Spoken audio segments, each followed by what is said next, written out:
Hi there. My name is Carl Phillips, and I'm excited to be presenting a video, just drop my pen, video celebrating the forthcoming publication of my book, Scattered Snows to the North, which Carcanet is publishing, I'm very happy to say, later this summer in August. I'm still fairly new to Carcanet. My first book with them, though it was my 16th book that I've published overall, is called Then the War and Selected Poems 2007 to 2020. That came out a couple of years ago, and here's a new one. So Carcanet has given me a few guiding questions to start off with, and one of them was say something about who I am, I guess, as a writer.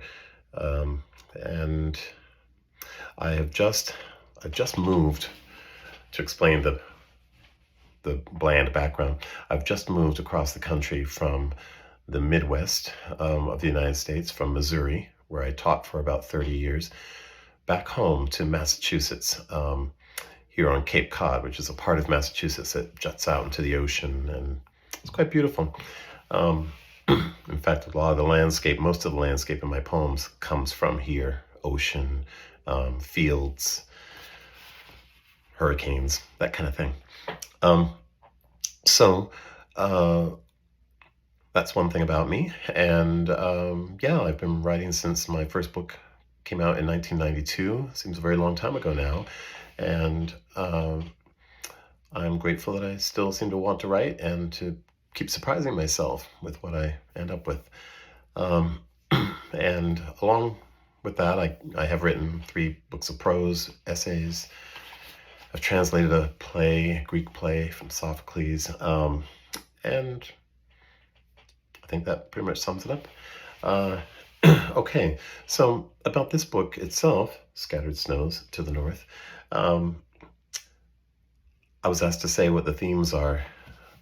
I don't know. Sometimes I think my themes are the same all the time. I feel like all of my books are one extended meditation, I think, on what it's like to be a human being in a body. And I'm also interested in the push and pull between how we're expected to behave in the world and how we sometimes instinctively want to behave, and how those two things come into conflict. But I would say that a big theme of this book is memory, to some extent, the slipperiness of memory, the unreliability of it. And though I don't really put a lot of effort into or energy into regret in my life, but at least reflection on one's choices, and a weird kind of residue of sorrow sometimes that I think sort of glitters here and there along the way in memory, and of just wondering, a wistfulness. What if this had not happened? What if I had chosen otherwise? But also gratitude for where one has ended up. So something like that. In terms of how the book's put together, I think it might be helpful to say that there are 2 bookend poems. It opens with a poem called Regime, and it ends with a poem called Rehearsal. And I noticed that in both of those, there were 2 people taking their clothes off, and I somehow thought they would make interesting bookends. I'm going to read those 2 poems to you first. Here's the opening poem of the book, Regime. As I took off my clothes, I watched him taking his own off. The sound of rain was, for once, not the sound of wind shaking the rain steadily loose from a stand of river birch. It's hard to believe in them, the beautiful colors of extinction. But these are the colors. Okay, so there's that poem. And I'll say about that poem that I guess what I'm trying to get at in some way is the idea that the colors of extinction are ongoing. Our extinction is in progress all the time we're alive. So when we wonder what the colors are, whatever the colors are of what we're doing at the moment, even something as ordinary as undressing. Then I end the whole book with this poem called Rehearsal. By then the point of the forest was the getting through it. Then it lay behind them, all but its sharper details, flies licking at dried blood, I think, on a random tree stump, getting swiftly lost.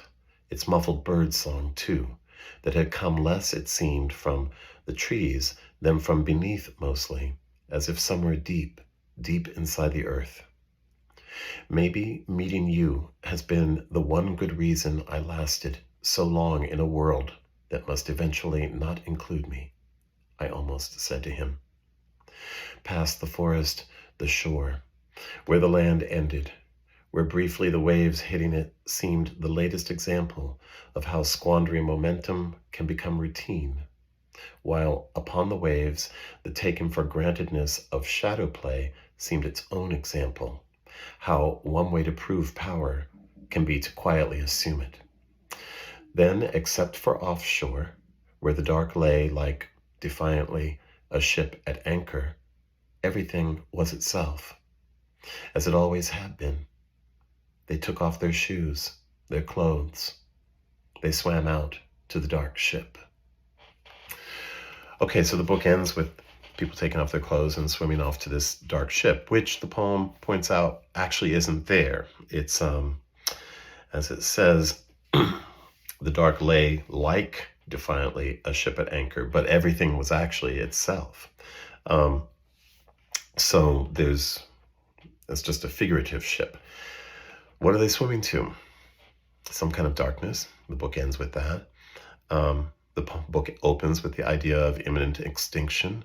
So I suppose, even though I didn't plan it this way, because I don't really write towards a theme or anything, there's something about living within our ongoing mortality and eventually making our way towards it without resistance, something like that. So maybe that's part of what the book is about. And then as for how it got put together, it's in 3 sections. Took me a while to figure it out, but it's in 3 sections.